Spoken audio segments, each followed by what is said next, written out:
Good morning! It's brunch time. Oh my God. Alauna! So, ilang oras yun?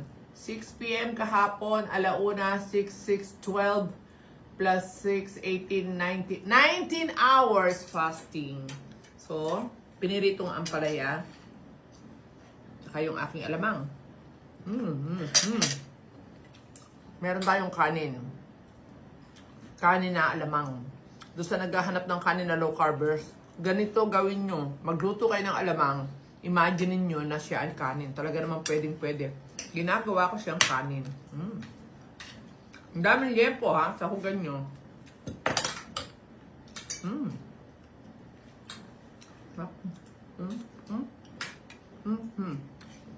Tapos, magluto ako ng itlog.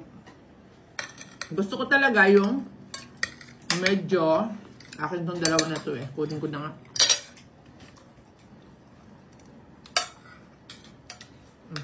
Kasi side dito.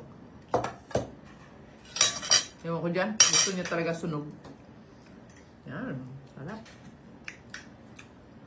Namiss ko na naman si matamis na ampalaya. Alam mo yung mga ampalaya lovers dyan. Katulad ko. Matamis talaga. Sarap. Ha?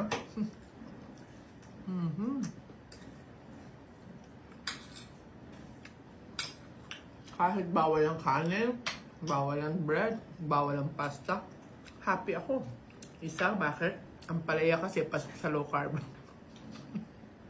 Ampalaya pa rin talaga, no? Yes, kaya, Diyos ko, hindi mo pagsisisihan na nag-low carb ka. Andyan si ampalaya.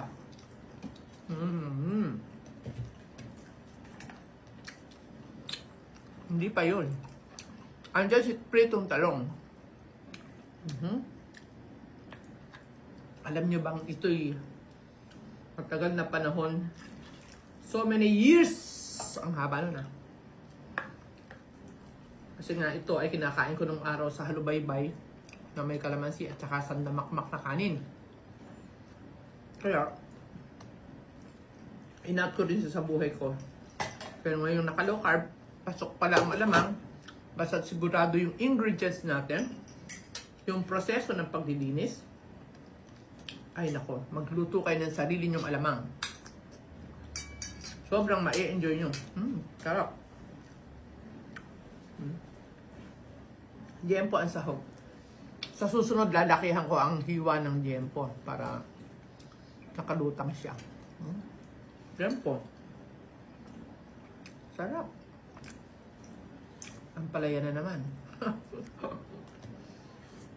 Mas gusto ko ang palaya kaysa talong ah. Pangalawa lang ang talong.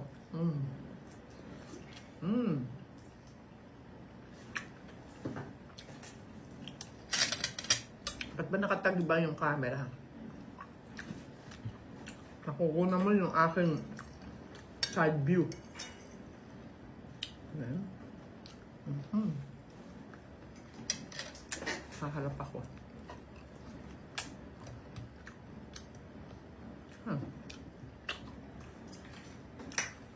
Si sidekick, asan ba? Kapagupit pa ba? Umalis po. Saan punta? Sinando ako. Oh my God! Tingnan may lolong baliw na yan. Sinabi na nga na kumain muna siya kasi hindi na naman siya makakakain pag andito yung apo. Nagpapasundo si Apo Andre.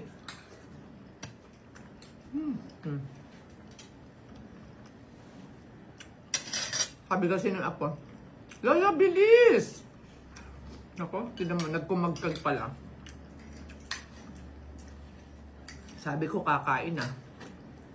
Ay, nako, tignan nyo naman ang may apo, di ba? Harap. Alam nyo ba kanina umaga? Nag-ibis ako ng aking kwarto. Yun naman ang naging schedule ko ngayon. Diyos ko. Ang sarap mag-declutter. Ang sarap maglinis ng kwarto. Ang sarap ng pakiramdam. Ngayon, sabi ko sa kanya,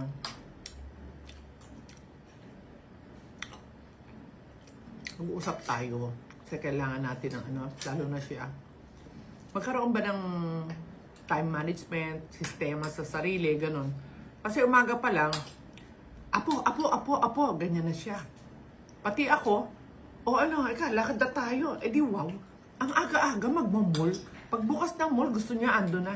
Wait, sabi ko, wait, mag-usap tayo. Sabi ko, pakinggan mo lang yung aking mga suggestion. Una, kailangan natin maging healthy. Maging malakas ang ating katawan, ang ating buto-buto at ating mga muscle para kaya nating makapagkarga ng mga apo at makipaghabulan. So, paano natin gagawin yan? Starting bukas, sabi ko, eto na ako. Gigising ng maaga, matutulog ng maaga, gigising ng maaga at magba-vitamin D. After vitamin D, stretching at regular. Sabi ko sa kanya, ako kasi may zumba ng 3 times a week. So, sabi ko, unahin ang sarili.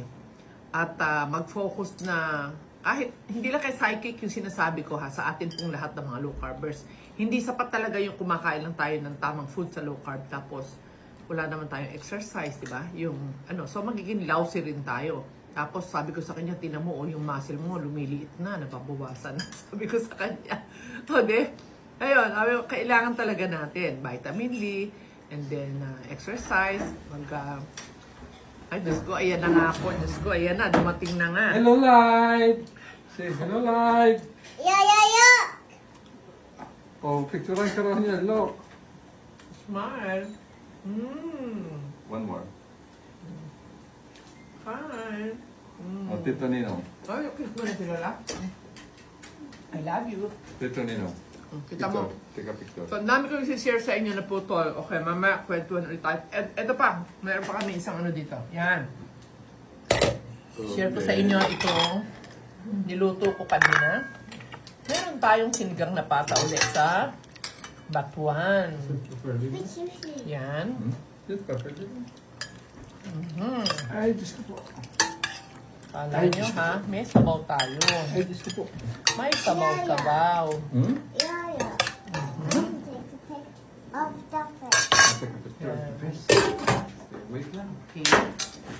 Wala na, lalagyan si Lolo. Hindi na naman kanya nung oras na. Ayan sinasabi ko. Ay sabi ko, half day para sa sarili namin at half day para sa mga apo. At kung ano-ano pa mga gagawin. Pero dapat yung half day, bibigay talaga, ilalaan sa sarili na exercise, vitamin D, lahat-lahat na. Ganun. Para sa sarili, half day. Snails. Yeah. Ang sarap. Excuse me, yeah. Yan, sige, excuse me, Lolo. Okay. Sarap po. Mainit. Mainit is mainit. Yan, nasa pata, sinigang. Kakainin ko yan. Yeah.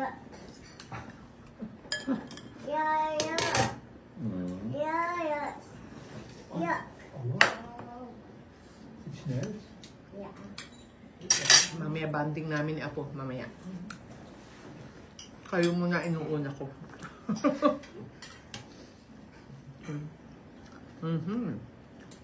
O, tingnan nyo. Ito, nakabuo ng kakainin ko this morning sa aking brunch. Ito, magdadagdag pa ako niyan. Yan.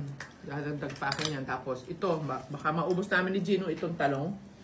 Ito yung 2 itlog at saka itong 2 pata. Magdadagdag pa ako ng sabaw. So, yan. Mindful ako ngayon. Tatandaan ko na yung aking first meal. So, alam ko kung gaano karami idadagdag ko mamaya. Okay? So, ganun lang. Babantayan talaga natin yung ating mga kinakain, ha? Kung nakakakumpleto ba tayo. Okay po? Thank you. Stay strict at thin low carb. Meron na po talaga tayo sa ano, ha? Meron na tayo sa YouTube, sa Instagram, at saka sa TikTok. Yan. You may follow po, ha? Yan. Subscribe, follow, and like. Saka yung anak ko, yung RC Artistry.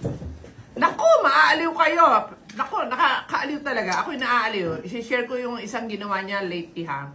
Talagang napakahusay. Napakaganda. So, paki-support at talagang maaaliw kayo talaga. Thank you. God bless.